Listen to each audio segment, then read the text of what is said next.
नमस्कार दोस्तों, स्वागत है आप सभी का एक बार फिर से। तो आइए नजर डालते हैं आज दिन भर की तमाम बड़ी खबरें, मुख्य समाचार, today breaking news, headlines news, सभी खबरें महत्वपूर्ण और काम की खबर है। तो वीडियो में बने रहिए और वीडियो को पूरा लास्ट तक जरूर देखिए। तो बढ़ते हैं आज की पहली बड़ी खबर की ओर। बिहार के सीएम नीतीश कुमार का बड़ा फैसला, बिहार में 15 मई तक लॉकडाउन लगाने का किया ऐलान। बता दें कि कोरोना की दूसरी लहर ने पूरे देश में आतंक मचा रखा है। रोजाना लाखों की संख्या में लोग संक्रमित हो रहे हैं। आलम यह है कि अस्पतालों में बेड से लेकर ऑक्सीजन की भारी किल्लत बनी हुई है। बिहार भी इससे अछूता नहीं है। ऐसे में बिहार में जारी कोरोना संकट के बीच नीतीश सरकार ने 15 मई तक लॉकडाउन लगाने का फैसला किया है। मुख्यमंत्री नीतीश कुमार ने खुद ट्वीट करके इसकी जानकारी दी है।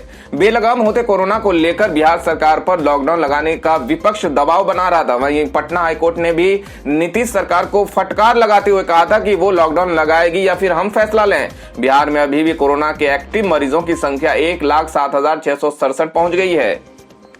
दिल्ली सरकार ने अगले 2 महीने फ्री राशन देने का किया ऐलान। ऑटो टैक्सी ड्राइवरों को मिलेंगे 5-5 हजार रुपये। बता दें कि राजधानी दिल्ली के मुख्यमंत्री अरविंद केजरीवाल ने मंगलवार को एक प्रेस कॉन्फ्रेंस कर कुछ बड़ी घोषणाएं की। सीएम केजरीवाल ने कहा कि कोरोना महामारी को देखते हुए हम दिल्ली में राशन कार्ड धारकों को अगले 2 महीने फ्री राशन देंगे। सरकार की इस घोषणा से करीब 72 लाख लोगों को अगले 2 महीने मुफ्त राशन मिलेगा। इसके अलावा मुख्यमंत्री ने ऑटो और टैक्सी चालकों को 5-5 हजार रुपए की आर्थिक मदद देने का ऐलान किया। इस ऐलान के बाद करीब 1.5 लाख ड्राइवरों को मदद पहुंचाई जाएगी। अरविंद केजरीवाल ने प्रेस कॉन्फ्रेंस के दौरान कहा कि हमने दिल्ली में लॉकडाउन इसलिए लगाया क्योंकि केस बहुत तेजी से बढ़ रहे थे, लेकिन इस लॉकडाउन के दौरान गरीब और मजदूरों के सामने आर्थिक संकट खड़ा हो गया है। ऐसे में सरकार ने मजदूरों के खाते में 5-5 हजार रुपए डालने का काम कर दिया है। केजरीवाल ने कहा कि कोरोना महामारी की दूसरी लहर बहुत ज्यादा घातक है। केजरीवाल ने इस दौरान कहा कि मेरी घोषणा का यह मतलब मत निकालिएगा कि दिल्ली में लॉकडाउन अगले 2 महीने और चलेगा। हम तो चाहते हैं कि जल्दी हालात ठीक हो और लॉकडाउन हटा लिया जाए। दोस्तों, अगर आप भी अपने गांव, शहर या अपने राज्य की खबरों को देखना चाहते हैं तो कमेंट में अपने गांव, शहर या राज्य का नाम जरूर लिखें। और अगर आपको अभी तक किसी भी तरह की सरकारी सुविधा का लाभ नहीं मिला है तो वो भी कमेंट करके जरूर बताएं कि सरकार की कौन सी योजना अब तक नहीं पहुंची, जिससे कि आपकी बात हमारे चैनल के माध्यम से सरकार तक पहुंच जाए। तो चलिए बढ़ते अगली बड़ी खबर की ओर। ऑक्सीजन किल्लत पर दिल्ली हाईकोर्ट की केंद्र को फटकार, कहा बताए क्यों न चलाए आपके खिलाफ अवमानना का केस। बता दें कि कोरोना लहर की चपेट में पूरा देश है। हालात यह है कि देश की राजधानी दिल्ली के अस्पतालों में ऑक्सीजन की भारी किल्लत मची हुई है। दवाओं और कोविड बेड के साथ साथ दिल्ली में ऑक्सीजन का संकट भी गहराया हुआ है। ऐसे में मंगलवार को फिर दिल्ली हाईकोर्ट में इस मुद्दे पर फिर से सुनवाई हुई।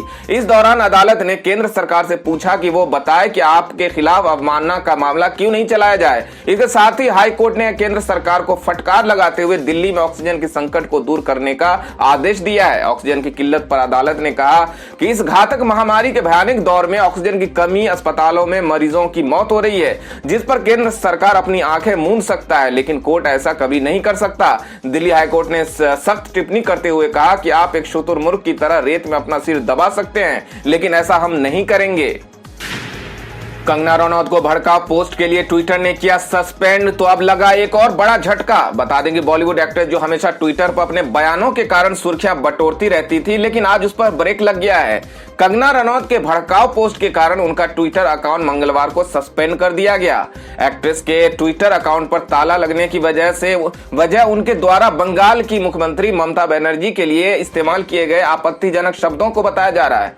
इसके बाद कंगना ने इंस्टाग्राम अकाउंट पर राष्ट्रपति शासन लगाने की अपील की। ऑफिशियल तौर पर ट्विटर प्लेटफॉर्म से हटाए जाने के बाद अब एक्ट्रेस कंगना रनौत को एक और बड़ा झटका लगा है। बता दें कि मंगलवार को ट्विटर पर उन्हें बाहर का दरवाजा दिखाने के बाद 2 लोकप्रिय फैशन डिजाइनर जो कि बॉलीवुड से हैं, उन्होंने कंगना रनौत के साथ काम करने से इनकार कर दिया। फैशन डिजाइनर आनंद भूषण और रिमझिम दादू ने कंगना को अपने प्रोजेक्ट से बैन कर दिया है। आनंद भूषण और रिमझिम दादू ने अपने संबंधित सोशल मीडिया प्लेटफॉर्मों पे बयान जारी किए और पुष्टि की कि वो अभिनेत्री कंगना रनौत के साथ खुद को और अपने ब्रांडों को अलग कर रहे हैं। मीडिया पर बताया कि कंगना रनौत के साथ आगे के सभी प्रोजेक्ट्स रद्द किए जाते हैं। कंगना रनौत के इस रवैये को देखते हुए अब बॉलीवुड के कई फिल्म निर्माता उनके साथ काम करने से कतराने लगे हैं। कोरोना मरीजों को बैठे मिल रहा है मुफ्त खाना। गुरुद्वारे में हर दिन बनती है 500 से 600 थालियां। बता दें कि कोरोना संकट के बीच देश की राजधानी दिल्ली में संक्रमित मरीजों की मदद के लिए हर कोई अपने अपने स्तर पर प्रयास कर रहा है। कोई व्यक्तिगत रूप से मरीजों के लिए ऑक्सीजन का इंतजाम कर रहा है, तो कई मरीजों को अस्पताल में भर्ती कराने में मदद कर रहा है। इसके अलावा कई सामाजिक संस्थाएं और एनजीओ लोगों के साथ कंधे से कंधे मिलाकर खड़ी है। ऐसी एक संस्था पिछले कई दिनों से दक्षिणी दिल्ली के कई इलाकों में कोरोना संक्रमित मरीजों को खाना खिलाने का काम कर रही है। इस संस्था का नाम है गुरु अमरदास सेवा ट्रस्ट। इस संस्था ने दिल्ली के कालकाजी इलाके में गिरिनगर गुरुद्वारा प्रबंधक कमेटी के साथ मिलकर दक्षिणी दिल्ली में कोरोना संक्रमित मरीजों को मुफ्त खाना खिलाने का काम शुरू किया। सेवा के तौर पर ट्रस्ट के लोग गुरुद्वारे में पौष्टिक आहार बनाते हैं और उसके बाद इसे उन संक्रमित मरीजों तक पहुंचाया जाता है जो होम आइसोलेशन में है। ये मरीज वो होते हैं जो होम आइसोलेशन में रहकर खाना नहीं बना पाते। ऐसे लोगों को ट्रस्ट की तरफ से पूरे परिवार का खाना भिजवाया जाता है। आंध्र प्रदेश में मिला कोरोना का 15 गुना खतरनाक स्ट्रेन। 3 से 4 दिन में ही ऑक्सीजन लेवल कर देता है कम। बता दें कि देश में मौजूदा कोरोना के इंडियन म्यूटेंट स्ट्रेन ने तबाही मचा रखी है। इसी बीच आंध्र प्रदेश में कोरोना का नया स्ट्रेन मिला है। इसे एपी स्ट्रेन और N440K नाम दिया गया है। ये कोरोना के भारतीय वेरिएंट्स कहे जाने वाले स्ट्रेन से भी खतरनाक बताया जा रहा है। सेंटर फॉर सेलुलर बायोलॉजी के वैज्ञानिकों ने बताया कि भारत में मौजूदा स्ट्रेन के मुकाबले 15 गुना ज्यादा खतरनाक है। विशाखापट्टनम समेत आंध्र प्रदेश के कई दूसरे इलाकों में संक्रमितों की तेजी से बढ़ती संख्या का कारण हो सकता है। आईपीएल 2021 के सभी मैच हुए रद्द। कोरोना के चलते बीसीसीआई का बड़ा फैसला। बता दें कि बेकाबू होती कोरोना महामारी के बीच आईपीएल 2021 के शेष मैचों को रद्द कर दिया गया है। समाचार एजेंसी एएनआई ने बीसीसीआई उपाध्यक्ष राजीव शुक्ला के हवाले से ये जानकारी दी। बताया जाता है कि आईपीएल खेल रहे खिलाड़ियों के लगातार कोरोना संक्रमित होने के बीच मंगलवार को बीसीसीआई की अहम बैठक हुई। पहले इस पर विचार किया गया कि क्यों न मैचों को हफ्ते भर के लिए टाल दिया जाए, लेकिन बाद में खबर आई कि आईपीएल के सभी मैचों को रद्द कर दिया गया है। खास तौर पर विदेशी खिलाड़ियों को इस मामले में जबरदस्त प्रेशर था। सब्जी से लेकर किराना सामानों के दामों में बेतहाशा वृद्धि। लोगों के घर का बजट बिगड़ा। बता दें कि कोरोना संक्रमण से जूझ रहे लोगों को इन दिनों महंगाई की मार भी सता रही है।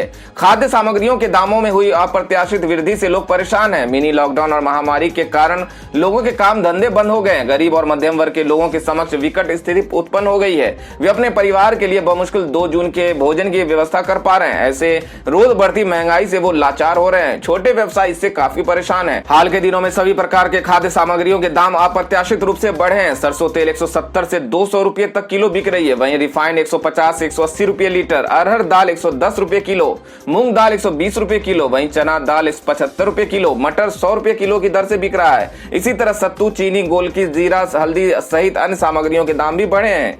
तो दोस्तों, क्या आपके जिले में भी सब्जी और किराना के दामों में वृद्धि हुई है? आप हमें कमेंट करके जरूर बताएं। साथ ही जिले और राज्य का नाम भी जरूर लिखें। तो बढ़ते हैं अगली बड़ी खबर की ओर। दोस्तों, अगली बड़ी खबर यूपी पंचायत चुनाव परिणाम के हवाले से है। बता दें कि आम आदमी पार्टी का दावा 200 प्रत्याशी बने प्रधान। संजय सिंह ने कही ये बड़ी बात।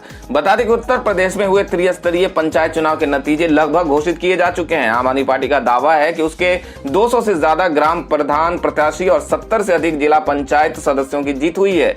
आप यूपी प्रभारी व राज्यसभा सांसद संजय सिंह ने कहा कि पहली बार पंचायत चुनाव में उतरी आम आदमी पार्टी को जनता ने भरपूर प्यार दिया है। उन्होंने कहा कि पंचायत चुनाव के नतीजों ने विधानसभा चुनाव में होने वाले बदलाव के संकेत दिए हैं। पार्टी ने अच्छा प्रदर्शन करने वाले सदस्यों को विधानसभा चुनाव में मौका देने का वायदा फिर दोहराया है। संजय सिंह ने कहा कि अभी पूरे परिणाम आने बाकी हैं।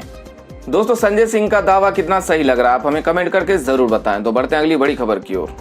अगर आप इस हफ्ते रेल यात्रा करने की सोच रहे हैं तो आपके लिए जरूरी खबर निकल के आ रही है। बता दें कि 7 मई से पूर्व रेलवे की 8 जोड़ी ट्रेनें रद्द। जान लीजिए कि कौन कौन सी है वो ट्रेनें। बता दें कि पूर्व रेलवे ने 7 मई से 8 जोड़ी स्पेशल ट्रेनें रद्द करने का ऐलान किया है।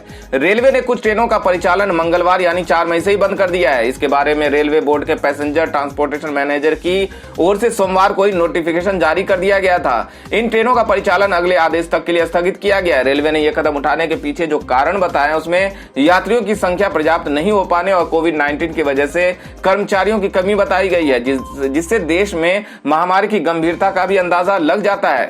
मंगलवार से जिस ट्रेन का परिचालन रोक दिया गया है उसमें भागलपुर मुजफ्फरपुर जनसेवा स्पेशल ट्रेन, इसके अलावा 4 मई से जिन ट्रेनों की आवाजाही रद्द करने की घोषणा की गई है उनमें आसनसोल दीघा के बीच चलने वाली स्पेशल ट्रेन और नवदीप धाम मालदा टाउन स्पेशल ट्रेन भी शामिल है। तो खबरों में आगे बढ़ने से पहले आपको याद दिला दें कि अभी तक आपने वीडियो को लाइक नहीं किया है तो लाइक कर दें, दोस्तों को शेयर भी कर दें और ऐसी ही बड़ी और ताजा खबरों के लिए हमारे चैनल को सब्सक्राइब भी जरूर कर लें। तो बढ़ते हैं अगली बड़ी खबर की ओर। रमजान में पढ़ी जाने वाली अलविदा नमाज के बारे में बड़ी खबर निकल के आ रही है। इस्लामिक सेंटर ऑफ इंडिया की एडवाइजरी, अलविदा की नमाज में एक समय में 5 ही लोग हों शामिल। बता दें कि देश के साथ ही उत्तर प्रदेश में लगातार बढ़ते कोरोना संक्रमण के कारण तमाम त्योहार तथा पर्व का आयोजन भी प्रभावित हो रहा है। रमजान में भी लोग एक साथ नमाज भी अदा नहीं कर रहे हैं। इसी बीच इस्लामिक सेंटर ऑफ इंडिया ने अलविदा की जुमा की नमाज को लेकर एडवाइजरी जारी की है। इसके तहत अब मस्जिद की नमाज में सिर्फ 5 लोग ही शामिल हो सकेंगे। इस्लामिक सेंटर ऑफ इंडिया के चेयरमैन मौलाना खालिद रशीद फरंग महली ने लोगों से अपील की है कि ज्यादातर लोग अपने घरों में रहकर ही अलविदा जुमा की नमाज पढ़ें। उन्होंने कहा कि उत्तर प्रदेश में कोरोना वायरस का खतरा लगातार बढ़ता जा रहा है, ऐसे में बचाव की एकमात्र उपाय है। इस कारण लोगों की भीड़ जुटने पर सख्त रोक भी लगाई गई है। बता दें कि IRCTC द्वारा फ्लाइट की टिकट बुकिंग करने पर अब फ्री में पाएं 50 लाख रुपए का इंश्योरेंस। बता दें कि अगर आप हाल ही में हवाई यात्रा करने का मन बना रहे तो ये खबर जरूर जान लें। कोरोना काल के चलते लोग सफर करने से बच रहे हैं, ऐसे में एयरलाइंस कंपनियां कई तरह के ऑफर दे रही है। वे बुकिंग एजेंसीज का भी सहारा ले रहे हैं। ऐसे में अगर आप IRCTC की वेबसाइट या ऐप से फ्लाइट की टिकट बुक करते हैं तो आपको 50 लाख तक का यात्रा बीमा मुफ्त में मिलेगा। तो दोस्तों, अगर आपका भी हाल में हवाई यात्रा करने का योजना है तो आप इस ऑफर का जरूर लाभ उठाएं। तो बढ़ते अगली बड़ी खबर की ओर। दुनिया के सबसे बड़े अमीरों में शामिल बिल गेट्स ने शादी के 27 साल बाद पत्नी से लिया तलाक। बता दें कि दुनिया के टॉप अमीरों में शुमार और दिग्गज माइक्रोसॉफ्ट कंपनी के संस्थापक बिल गेट्स और उनकी पत्नी मेलिंडा ने अलग होने का फैसला किया है। दोनों ने शादी के 27 साल बाद तलाक की घोषणा की है। बता दें कि उन्होंने ट्वीट कर इस बात की घोषणा की है कि वो 27 साल की शादी को तोड़ रहे हैं। बता दें कि बिल और मेलिंडा ने साल 1994 में शादी की थी। भारत में कोरोना की दूसरी लहर में जानवरों में फैला कोरोना। हैदराबाद चिड़ियाघर के 8 शेर कोरोना पॉजिटिव। बता दें कि कोरोना महामारी की दूसरी लहर में हर तरफ कोहराम मचा हुआ है। हर दिन सैकड़ों मरीजों की इस संक्रमण के कारण मौत हो रही है और लाखों की संख्या में नए पॉजिटिव केस दर्ज हो रहे हैं। अब ये संक्रमण जानवरों में भी फैल चुका है। देश में पहली बार एक चिड़ियाघर में एक साथ 8 शेर कोरोना की चपेट में आ गए। ये कोरोना पॉजिटिव शेर हैदराबाद के नेहरू प्राणी उद्यान के हैं। 40 रुपए सस्ता हुआ LPG सिलेंडर। अब इस रेट पर मिलेगा नॉन सब्सिडी वाला गैस सिलेंडर। बता दें कि लगातार बढ़ रही सिलेंडरों की कीमतों से सरकार ने राहत दी है। हालांकि ये राहत आम लोगों को नहीं बल्कि छोटे दुकानदारों और होटल मालिकों को दी गई है। LPG सिलेंडरों की कीमतों में सरकारी पेट्रोलियम कंपनियों ने इस महीने 45.5 रुपए कटौती की है। ये कटौती केवल 19 किलो वाले कमर्शियल सिलेंडर में की गई, जबकि 14.2 किलोग्राम वाले घरेलू सिलेंडर के दाम में कोई बदलाव नहीं किया गया है। बता दें कि 19 किलो वाले कमर्शियल सिलेंडर के नए रेट 1 मई से ही लागू हो गए हैं। नए रेट 1 मई से लागू हो गए। बता दें कि पिछले महीने घरेलू LPG सिलेंडर के दाम में 10 रुपए की कटौती की गई थी। अभी LPG सिलेंडर का दाम 809 रुपये है। अगर आप सरकारी नौकरी चाह रहे हैं तो आपके लिए एक बड़ी खबर है। BTSC में विभिन्न पदों पर निकली है बम्पर वैकेंसी, जल्दी करें अप्लाई। बता दें कि अगर आप बिहार में सरकारी नौकरी करना चाहते हैं तो आपके लिए अच्छा मौका है। BTSC ने मत्स्य अधिकारी, ऑप्थेल्मिक असिस्टेंट, मत्स्य विकास अधिकारी के रिक्त पदों के लिए एप्लीकेशन मांगे हैं। जो कैंडिडेट्स इन पदों के लिए अप्लाई करना चाहते हैं वे BTSC की आधिकारिक वेबसाइट btsc.bihar.nic.in पर जाकर ऑनलाइन अप्लाई कर सकते हैं। अगली खबर में बात कर लेते हैं आज के सोने और चांदी के ताजा भाव के बारे में। बता दें कि सोने के भाव में आज के दिन तेजी का रुख रहा। बता दें कि सर्राफा बाजार में सोने के दाम में 322 रुपये प्रति 10 ग्राम की बढ़ोतरी देखने को मिली। इससे शहर में सोने का दाम 47,059 रुपये प्रति 10 ग्राम पर रह गया। राष्ट्रीय राजधानी में चांदी की कीमत में 456 रुपये प्रति किलोग्राम की वृद्धि दर्ज की गई। इससे दिल्ली में चांदी की कीमत 67,980 रुपये प्रति किलोग्राम पर पहुंच गई।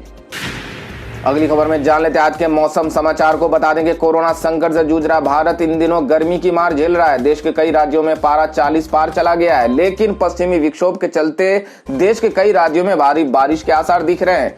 भारतीय मौसम विभाग ने अपने ताजा अपडेट में कहा है कि आज से लेकर 7 मई तक यूपी, उत्तराखंड, MP, बिहार, झारखंड में आंधी पानी की आशंका नजर आ रही है। तो वहीं इस दौरान कहीं पर बिजली कड़कने और ओलावृष्टि की भी संभावना बनी हुई है। बारिश होने की वजह से इन राज्यों के तापमान में कमी आएगी।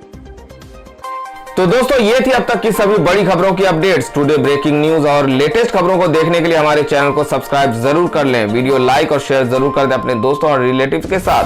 तो दोस्तों, आपसे फिर मिलेंगे काम की खबरों और सरकारी योजनाओं की एक और नई वीडियो के साथ। तब तक के लिए धन्यवाद दोस्तों।